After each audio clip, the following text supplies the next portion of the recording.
of it many times. For a night. Regret rose in his expression when he thought about how Lisa had been the only one to ever really touch his heart, but how he hadn't delivered on his promise to marry her. How that bothered him, but not enough to make it right, because here he was wanting this woman. But Jack was taking care of Lisa. He was making it right, at least for now. Troy pictured Jack knocking on Lisa's apartment door back in New York and holding the baby in that nervous way, and he almost smiled. Jack was the best brother anyone could have, even if he wasn't blood. Troy's regret faded quickly as he strained to catch one more look at the Spanish angel before she disappeared into the crowd. Then his gaze flashed to her father and uncle. They knew what he was thinking, and he knew how much they hated it. But the hell with them. They were trying to get him killed. "Go on, gringo," her uncle muttered gruffly as he pulled the gate open just enough for Troy to pass through. The people hanging on the fence began shouting and screaming in anticipation as soon as he did. "Get in there." Troy handed the bouquet to a little girl in a tattered dress who was standing by the gate. Then he patted her gently on her small head and stalked into the ring with just the rusty sword at his side. Troy Jensen was only 28 years old, but he'd already done more than most people would in a lifetime. He had conquered the 7 summits by climbing the tallest mountain on every continent, including Everest. He'd circumnavigated the globe in a sailboat, alone, twice. He'd slipped into remote areas of Russia and Mongolia to fly fish for taimen, the world's largest and rarest trout, risking lengthy prison sentences by illegally crossing several remote borders. And now he was entering this makeshift ring in the slums of Nuevo Laredo to fight a frothing, wild-eyed bull in front of several hundred bloodthirsty spectators, all of whom, he figured, were betting on the bull.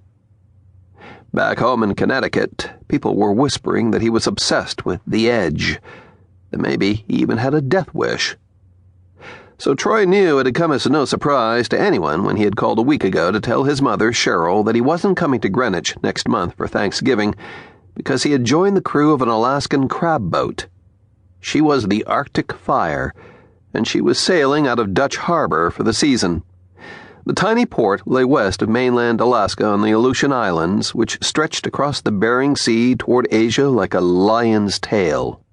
Dutch Harbor was little more than an isolated outpost. It was one of those glaring examples of why the global positioning system had been invented. Still, every autumn, it served as the starting gate for the most prolific crab hunt in the world. Troy was looking forward to hunting king crab on the Bering Sea. It was the deadliest job on Earth, and it would be another box he could check on his daredevil list. But first, he wanted that Spanish angel's kiss, and everything else that went with it. He gestured to the massive midnight black bull as it snorted furiously and tore at the bone-dry soil with its hoof. "Bring it on!" he shouted to the animal as the crowd roared. "Show me what you got!" And it did. It rushed him as soon as he yelled to it, picking up speed fast for such a huge animal. Troy dodged the long, sharp horns as the beast thundered by. But his expression turned steely as a cloud of dust swirled past an instant later. Plunging the rusty blade into the bull's neck with a kill thrust was going to be harder than he had anticipated. But that was fine, he told himself as he watched it wildly shake its head and turn to charge again. He didn't like easy. He never had. Nothing easy was really worth fighting for. His father, Bill, had taught him that a long time ago. As the bull tore at the ground again, Troy noticed a man hanging on the fence of the small ring. The man was trying hard to blend into the crowd around him, but he couldn't. Everything about him looked authentic, except his teeth. They were too straight and too white.